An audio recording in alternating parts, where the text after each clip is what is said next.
जियारत यारी इंदी हिक ॾींहुं तुंहिंजी बेवारी। कल ॾिठो मीर मोहम्मद जहिड़ो घोट 30 साल अॻु में तव्हां सां को जुदा थी वियो, वरी हाजी गुलाम हुसैन तव्हां सां को जुदा थी वियो, वरी मोहम्मद अली जहिड़ो मिठड़ो माण्हू तव्हां सां को जुदा थी वियो, फ़कीर तबियत शहादत माने अब्दुल रशीद भी अल्लाह खे प्यारो थी वियो, हाजी शाहिद खे अल्लाह साईं मक्के में घुरायो, काबे जी आॾो जनाज़ो पढ़ियो वञे। मां त चवंदो आहियां अल्लाह जी रहमत जा वस्कार आहिनि। हिन वक़्तु वो जुदाई जो सदमो ज़रूर आहे अज़ीज़नि जो, पर यकीन समझो त हू जन्नती आहिनि। तॾहिं चयमि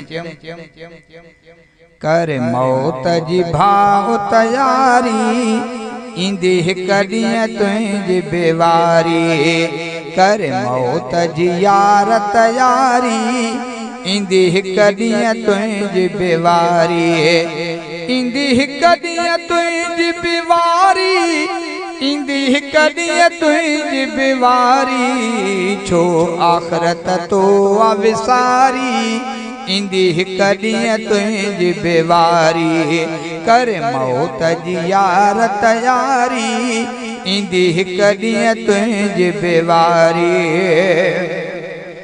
जॾहिं साहु बदन मां वेंदो ऐलान मरण जो थींदो। जॾहिं साहु बदन मां वेंदो ऐलान मरण जो थींदो। कैंचीअ सां कपेड़ा कटींदो तड़ तोखे अची ॿियो को ॾींदो।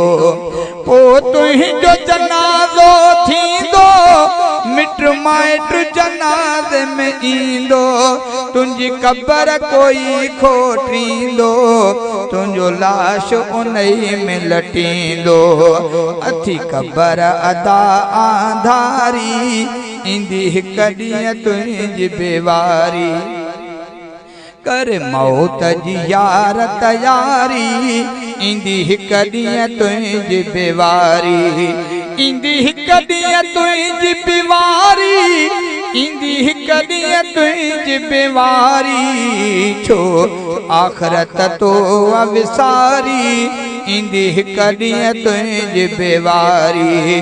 कर मौत जी यार तयारी इंदी हिक ॾींहुं तुंहिंजी बेवारी।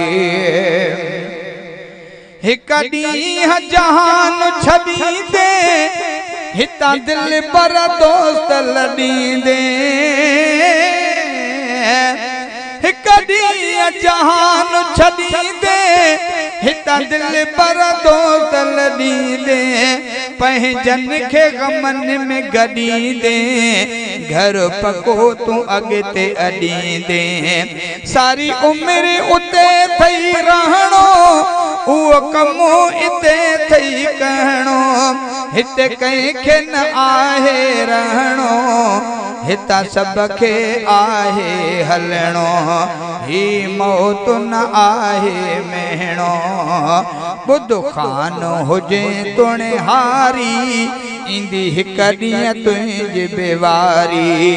कर मौत जी यार तयारी इंदी हिक ॾींहुं तुंहिंजी बेवारी। इंदी हिक ॾींहुं तुंहिंजी बेवारी, इंदी हिक ॾींहुं तुंहिंजी बेवारी।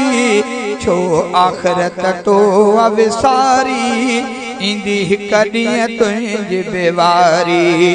कर मौत जी यार तयारी इंदी हिक ॾींहुं तुंहिंजी बेवारी। हिते तोणे तूखान सदाए खणी केॾो बि पाण पदाए। हिते तोणे तूखान सदाए खणी केॾो बि पाण पदाए। खणी केॾो बि पाण पदाए। अथी चार ॾिहाड़ जवानी हिय दुनिया आहे फानी।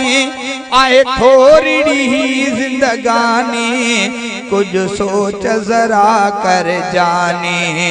वठ भाव मिठा तू होशियारी इंदी हिक ॾींहुं तुंहिंजी बेवारी कर मौत जी यार तयारी ईंदी हिक ॾींहुं तुंहिंजी बेवारी ईंदी हिक ॾींहुं तुंहिंजी बेवारी ईंदी हिक ॾींहुं तुंहिंजी बेवारी छो आख़िरत तो विसारी ईंदी हिक ॾींहुं तुंहिंजी बेवारी जंहिं लाइ जहान ठहियो उहो अरबी ते न रहियो जंहिं लाइ जहान ठहियो उहो अरबी ते न रहियो क़ुरान में रब चयो कुल नफ्स ने लिखियो पियो इहो फ़ैसिलो रब जो अटल अता अचणो सब ते अजलवा न तो सोच इहा तुझी भुलया फना थियणो जहान ही कुलवा थींदी दुनिया फना ही सारी ईंदी हिक ॾींहुं तुंहिंजी बेवारी कर मौत जी यार तयारी ईंदी हिक ॾींहुं तुंहिंजी बेवारी ईंदी हिक ॾींहुं तुंहिंजी बेवारी ईंदी हिक ॾींहुं तुंहिंजी बेवारी छो आख़िरत तो विसारी ईंदी हिक ॾींहुं तुंहिंजी बेवारी आज सखी जान ई मिसरो जेरे गैर हिक ॾींहुं